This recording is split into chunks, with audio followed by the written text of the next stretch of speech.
ನಾವು ಅಧಿಕಾರಕ್ಕೆ ಬಂದಿದ್ದೆ 40% ಇಂದ ಅಂತ ಯಾರು ಹೇಳಿದ್ದು? ನಾವು ಬಿಜೆಪಿ ಹೇಳ್ಕೋಬಹುದು, ಬಿಜೆಪಿ ಹೇಳ್ಕೊಳ್ತಾರೆ, ಅದು ಒಂದು ಅಲಿಗೇಷನ್ಸ್ ಮಾಡಿದ್ದು ನಾವು. ಆ ಸಂದರ್ಭದಲ್ಲಿ ಕಾಂಟ್ರಾಕ್ಟರ್ಸ್ ಅಸೋಸಿಯೇಷನ್ ಅಧ್ಯಕ್ಷರು ಕೆಂಪಣ್ಣವರು, ಈಗ ಅವ್ರು ತೀರ್ಕೊಂಡಿದ್ದಾರೆ, ಅವರು ಪ್ರಧಾನಮಂತ್ರಿಗಳಿಗೆ ಪತ್ರ ಬರೆದಿದ್ದಾರೆ. ಇಲ್ಲಿ ಭ್ರಷ್ಟಾಚಾರ ಜಾಸ್ತಿ ಆಗಿದೆ ಸರ್ಕಾರದಲ್ಲಿ, ಆಮೇಲೆ ಅವರು 40% 50% ಎಲ್ಲ ಹಣ ತಗೊಳ್ತಾ ಇದ್ದಾರೆ ಅಂತೇಳಿ ಅವರು ಪ್ರಧಾನಮಂತ್ರಿಗೆ ಬರೆದಿದ್ದ ಆಧಾರದ ಮೇಲೆ ನಾವು ಕೂಡ ಅದನ್ನು ಅಲಿಗೇಷನ್ ಮಾಡಿದ್ವಿ. ಯಾಕೆಂದರೆ ಒಂದು ರಿಜಿಸ್ಟರ್ಡ್ ಆರ್ಗನೈಸೇಷನ್ ಅಧಿಕೃತವಾಗಿ ಪ್ರಧಾನಮಂತ್ರಿಗಳಿಗೆ ಬರೆದಾಗ ನಾವು ಕೂಡ ಒಂದು ಪಕ್ಷ ಆಗಿ ಜನರ ಹಿತದೃಷ್ಟಿಯಿಂದ ನಾವು ಅದನ್ನು ಪ್ರಶ್ನೆ ಮಾಡಿದ್ದೇವೆ. ಈಗ ಅವರು ಇಲ್ಲ ಅಂತ ಹೇಳಿದರೆ, ಯಾವ ಆಧಾರದ ಮೇಲೆ ಅವರು ಇಲ್ಲ ಅಂತ ಹೇಳಿದ್ದಾರೆ ನನಗೆ ಗೊತ್ತಿಲ್ಲ. ಆದರೆ ನಾವು ಜನಗಳಿಗೆ ಗ್ಯಾರಂಟಿಗಳನ್ನ ಕೊಡ್ತೇವೆ ಅಂತ ಹೇಳಿ ಜನಗಳ ಮುಂದೆ ಹೋದಂಥ ಸಂದರ್ಭದಲ್ಲಿ ಅವ್ರಿಗೆಲ್ಲ ಭರವಸೆ ಕೊಟ್ಟು ಇದೆಲ್ಲ ಕೂಡ ಮಾಡಿದ್ದೀವಿ. ಏನು ಬರೀ 40% ಇಂದ ಅಷ್ಟೇ ಸರ್ಕಾರ ಬಂದಿದೆ ಅನ್ನೋದು ಸುಳ್ಳು.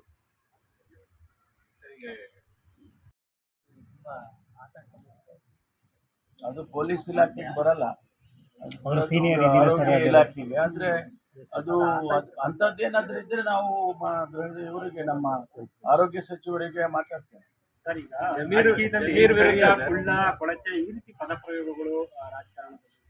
ಅವರವರ ಸಂಸ್ಕೃತಿ ಆಧಾರದ ಮೇಲೆ ಅವರು ಮಾತನಾಡ್ಬಿಡ್ತಾರೆ.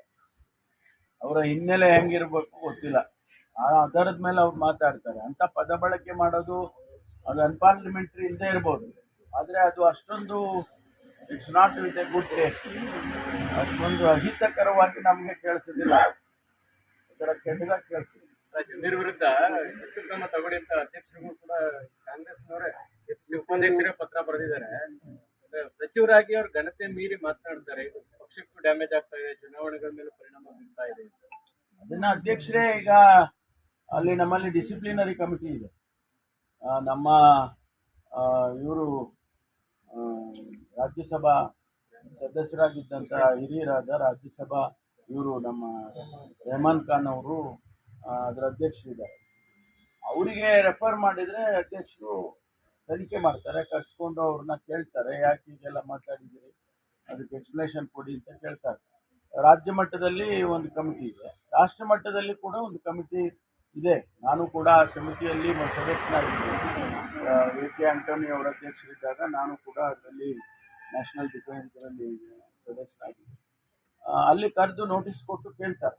ನಾವು ಕೂಡ ಅನೇಕ ಜನ ಶಾಸಕರನ್ನು, ಮುಖ್ಯಮಂತ್ರಿಗಳನ್ನು, ಅವ್ರನ್ನೆಲ್ಲ ನ್ಯಾಷನಲ್ ಲೆವೆಲ್ನಲ್ಲಿ ಕರೆದು ಅನೇಕ ರೀತಿಯಲ್ಲಿ ಎಕ್ಸ್ಪ್ಲನೇಷನ್ ಕೇಳಿದ್ದೆ. ಅದೇ ರೀತಿ ಮಾಡ್ತಾರೆ. Thank you.